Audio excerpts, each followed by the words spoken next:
শুভ সন্ধ্যা, আপনাদের সাথে আছি তৌফিকা রহমান।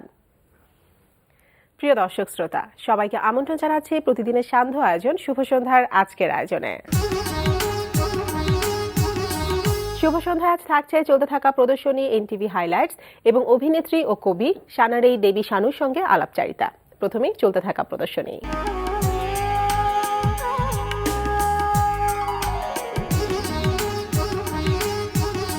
শুরুতেই জানিয়ে দিয়েছি চলতে থাকা প্রদর্শনীর সময়সূচি। আলিয়াস ফসেসের লা গ্যালারিতে প্রদর্শিত হচ্ছে স্থপতি ডক্টর সাজিদ বিন দোজার কার্টুন চিত্র প্রদর্শনী জানালা। প্রদর্শনী চলবে 24 জানুয়ারি পর্যন্ত।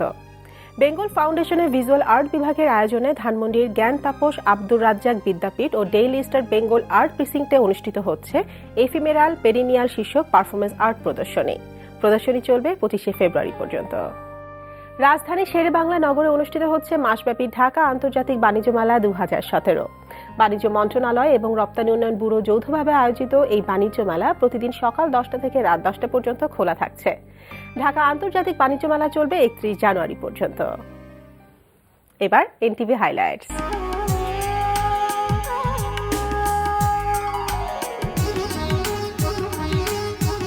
জানিয়ে দিচ্ছি কি কি থাকছে এনটিভি রাতের অনুষ্ঠান সূচিতে।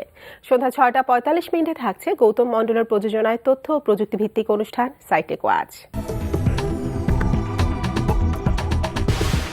রাত 8:20 থাকছে ফেরদৌস হাসানের পরিচালনায় ধারাবাহিক নাটক মায়া। তুমি অনার অত্যাচারে অফিসের কাজের চাপে কোনো ভুল করে বসো কিনা? আমি বুঝতে পারলাম না বাবা।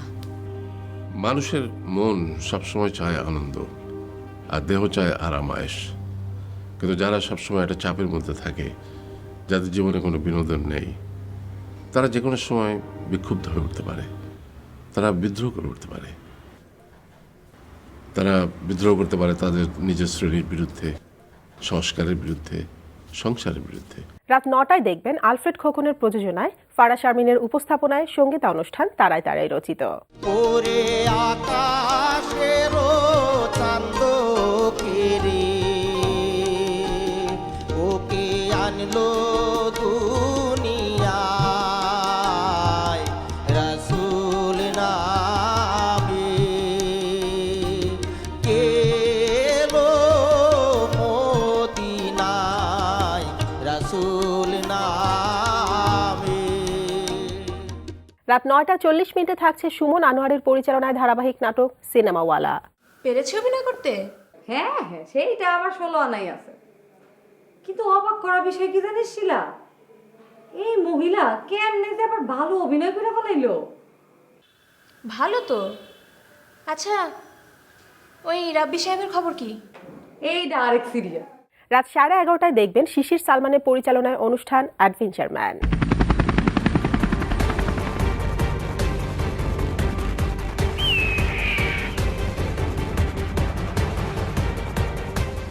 এই ছিল এনটিভি রাতের অনুষ্ঠান সূচি। এরপর আসছি আলাপচারিতায়।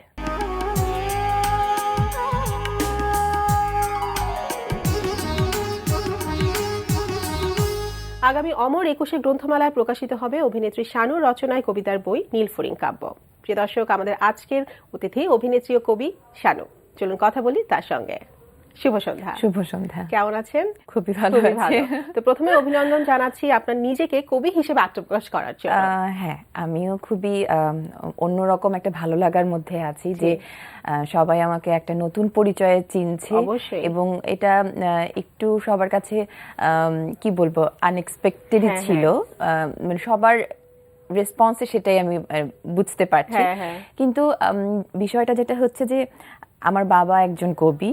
তো কবি বাবার মেয়ে হিসেবে যারা আমাকে ছোটবেলা থেকে চেনেন এবং আমার পরিবারকে চেনেন জানেন, তাদের কাছে এটা অবশ্য খুব বেশি অপ্রত্যাশিত ছিল না। হ্যাঁ হ্যাঁ, সেটাই। তো সেটা আমাদের জন্য খুবই সারপ্রাইজিং ছিল যে অভিনয় থেকে হঠাৎ লেখালেখি, আবার একটা বইও বের হয়ে গেল।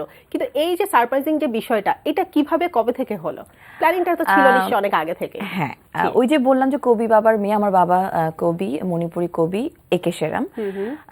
ছোটবেলা থেকেই তো আসলে বাবাকে দেখে দেখেই বড় হয়েছে, যে বাবা লিখছেন এবং একটা সাহিত্য পরিমণ্ডলে বড় হয়েছে বলতে গেলে।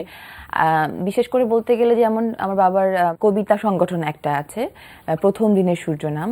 সেই কবিতা সংগঠনের কবিতা পাঠের আসর হতো আমাদের বাসায় প্রতি সপ্তাহেই বলতে গেলে। তো সেখানে এই চর্চাটা ছিল যে কবিতা পাঠের আসর, এবং যারা কবি আসতেন তাদের নিজস্ব রচিত কবিতাগুলো সেখানে পাঠ হতো। তো আমিও ছোটবেলা থেকেই মাঝে মধ্যে যখন হয় না যে এক ধরনের ইচ্ছা বা আগ্রহ থেকে যখন লিখতাম, তখন একটু সংকোচ হলেও সাহস করেই পড়তাম সেই আসরে। সেই জায়গা থেকেই আসলে একটু একটু করে সাহসটা তৈরি হওয়া। কিন্তু খুব যে কনফিডেন্টলি আমি কবি হিসেবে মানে কবিতা লিখবো, সেটা আমি নিজেও ভাবিনি। কবিতার প্রতি ভালো লাগাটা ছিল, কবিতা আবৃত্তি করি, কিন্তু আমি নিজে কবিতাকে ধারণ করব সেটা আসলে হঠাৎ করেই হয়ে গিয়েছে বলা যায়। হঠাৎ করেই বলতে সেটার একটা গল্প আছে। সেটা গল্প বলতে আমি টুকটাক লিখতাম, কিন্তু অনেকগুলো কবিতা গত বছর থেকেই আসলে লিখতে শুরু করেছি। গত বছর থেকে দেখলাম যে আমার কবিতার প্রতি ভালো লাগার মাত্রাটা অনেক বেশি বেড়ে যাচ্ছে, এবং আমি লিখছি, সেটা আমার একটা গোপন ডায়েরি আছে, সেখানে আমি লিখে রাখছি আমার অনুভূতির জায়গাগুলো। এবং একটা পর্যায়ে দেখলাম যে আমি ফেসবুকেও কিছু পোস্ট শেয়ার করা শুরু করলাম, এবং আমার ভিউয়ার্স, আমার ফলোয়ার্স বা আমার যারা আছেন ফ্যান ফলোয়ার্স, তারা দেখলাম যে ভালোই রেসপন্স পাচ্ছি। তখন একটু একটু অনুপ্রেরণার জায়গা থেকে, সাহসের জায়গা থেকে আসলে আজকে এখন এই বইয়ের জায়গাটা। আচ্ছা, তো এই যে কবিতার প্রতি একটা ভালোবাসা ছিলই, বাবাও একজন কবি ছিলেন, তো লেখালেখিটা ওখান থেকে আসা। কিন্তু থাকে না যে লেখালেখির শুরুটা যখন হয় হয়তো ছোট গল্প বা এটা দিয়েই শুরু হয়। আপনার কি কবিতা দিয়েই কি লেখালেখি শুরুটা হয়েছিল, নাকি কিছু গল্প কখনো লেখা হয়েছিল? ছোট গল্প আমি লিখেছি। ওই যে বললাম যে চর্চার জায়গাটা তো অবশ্যই ছিল। আর আমি খুব ছোটবেলা থেকে একটা মণিপুরি শিশু কিশোর সংগঠন একটা করতাম। সেই সংগঠনের সাধারণ সম্পাদিকা হিসেবে আমি একটা শিশু কিশোর পত্রিকা সম্পাদনা করতাম, নাম হচ্ছে ইয়েনিং। তো ওই পত্রিকা সম্পাদনার সূত্রে আমার লেখালেখি করতে হতো, লেখা এবং লেখা কালেক্ট করতাম, সবার লেখা পড়তাম, সেগুলোকে সম্পাদনা করে প্রেসে নিয়ে, মানে এই যে একটা প্রেসের বইয়ের সাথে যে একটা অবিচ্ছেদ্য একটা সম্পৃক্ততা ছিল, সেটা ছোটবেলা থেকেই ছিল। আর ছোট গল্প লিখেছি। আর কবিতা, সেটা যেটা বললাম যে একটা দুটো লিখতাম, একদমই যে লিখতাম তা না, কিন্তু পরে সেটা হঠাৎ করে অনেকগুলোই হয়ে গেছে। আচ্ছা, আরো কথা বলবো, একটা আবৃত্তি শুনে ফেলি এই বই থেকে। আচ্ছা, আমার অনেকগুলো কবিতায় আসলে সত্যি কথা বলতে গেলে যেটা, এটা পুরো কবিতা বই হিসেবেই বলবো না, এগুলো আমার অনুভূতির, আমার ভালো লাগার অনুভূতির বহিঃপ্রকাশ।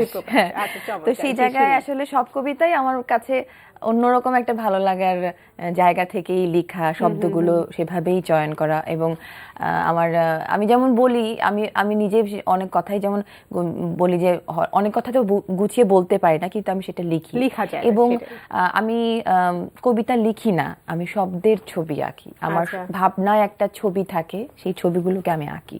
ভালোবাসা ভালো না, ভালোবাসা ভালো না, তোমায় আমায় নষ্ট করে।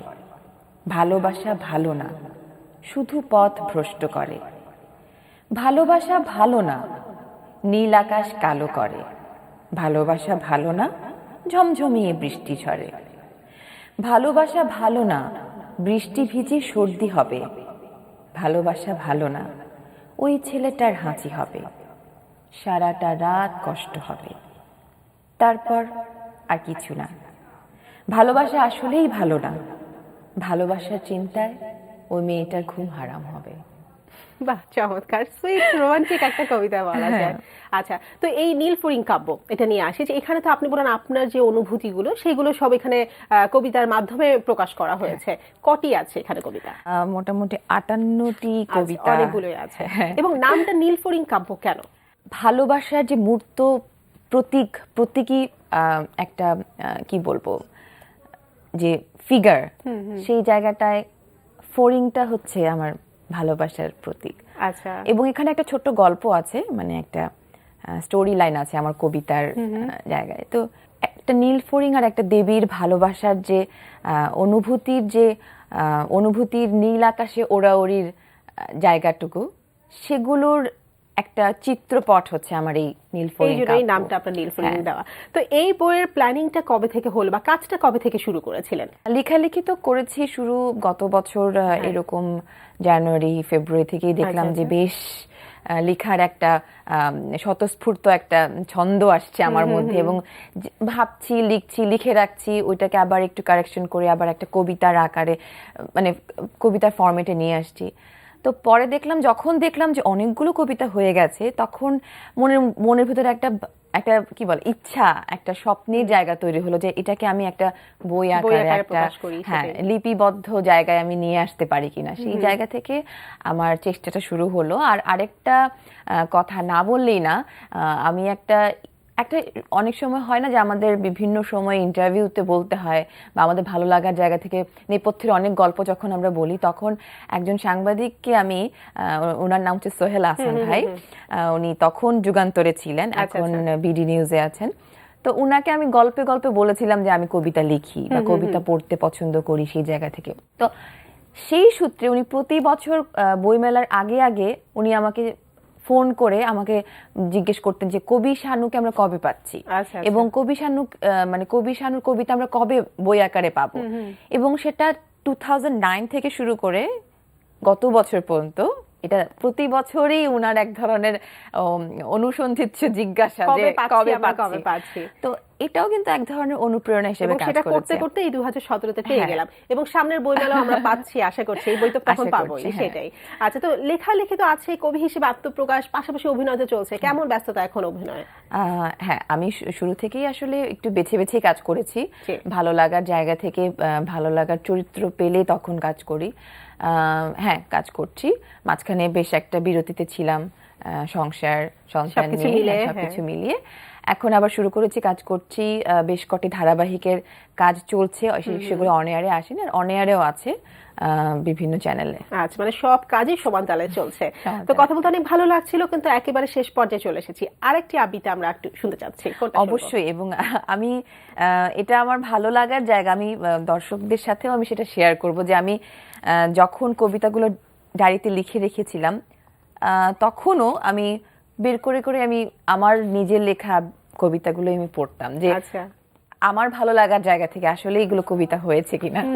ঠিক আছে, শুনি তাহলে। কবিতার শিরোনাম হচ্ছে কষ্ট পাহাড়। তুমি নিজেই তো একটা কষ্ট, কষ্টের পাহাড়। কষ্ট তোমায় ছোবে কিভাবে? তুমি তো সবাইকে ছুঁয়ে যাও। কষ্ট নিয়ে এত বড়াই সাজে না তোমার। ওই পাহাড় একদিন কেটে কেটে সমতল বানিয়ে ফেলবো, তোমার কিছুই থাকবে না। আমি নিজেই তো একটা সুখের সাগর। সুখের বড়াই আমার সাজে। আমি সুখ বিলি করে বেড়াই, তবুও একরত্তি কমবে না। এই যে কষ্ট, আমার সুখ সাগরে ডুব দেবে কি? সুখের নোনা জলে ডুব দিয়ে ঢেউে ঢেউে ভাসিয়ে দাও ওই বড়াই। গলে যাক, ডুবে যাক কষ্ট পাহাড় ওই নোনা জলে। হারিয়ে যাক অস্তিত্ব তোমার, মিলেমিশে একাকার হয়ে যাক সুখের সাগরে। বাহ, চমৎকার। তো শুভ সন্ধ্যা আসার জন্য আপনাকে অনেক অনেক ধন্যবাদ। শুভ সন্ধ্যার এনটিভির দর্শক যারা আমাকে এতক্ষণ দেখলেন, আমি আশা করব কবি শানুর নীলফড়িং কাব্য অনন্যা প্রকাশনীর স্টলে আপনারা পাবেন, এবং আমার ভালো লাগার অনুভূতির কবিতাগুলো যদি আপনাদেরকে ছুঁয়ে যায়, ভালো লাগবে। প্রিয় দর্শক, সেই সাথে আমরাও চলে এসেছি অনুষ্ঠানের শেষ প্রান্তে। আমাদের সঙ্গে যোগাযোগের ঠিকানা প্রযোজক শুভ সন্ধ্যা, এনটিভি, বিএসসিসি ভবন, 7 তলা, 102 কাজী নজরুল ইসলাম এভিনিউ, কারওয়ান বাজার, ঢাকা 1215। আমাদের ইমেল অ্যাড্রেস shubhosandha@ntv.bd.com। প্রিয় দর্শক, এনটিভিতে সম্প্রচারিত সংবাদ ও অন্যান্য সকল অনুষ্ঠান দেখতে লগ ইন করুন www.ntvbd.com-এ। সবাই ভালো থাকুন, নিরাপদে থাকুন, এই প্রত্যাশায় এখানেই শেষ করছি। শুভ সন্ধ্যা।